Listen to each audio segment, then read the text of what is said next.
titolo, lo Stato e l'antistato. L'Italia di oggi è a casa di due istituzioni, una si chiama Stato e l'altra antistato. Sono per natura entrambe forti e fanno a gara per si sopraniare. Ed si avessero sempre a odiare, ma per disgrazia nostra, vuoi per paura, vuoi per sete di denaro, non sono rari i casi o ne sono compari. Ora vi spiego con linguaggio elementare come sono fatti lo Stato e l'antistato.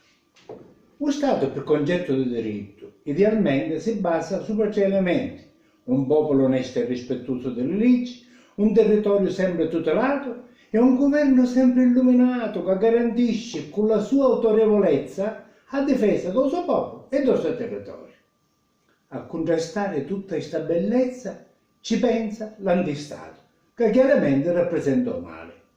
Pure si basa su tre elementi: un popolo fatto di gente delinquente e disonesta, un territorio sfruttato solo per essere inquinato e un governo troppo autoritario, un comando o ciuri di mafia, 'ndrangheta e camorra. Dopo questo quadro fatto di parole, guardando in giro quello che succede, nasce spontanea una considerazione. Oggi in Italia c'è troppa confusione, non si capisce chi governa la nazione, ma i poteri ce l'hanno i disonesti o i buoni.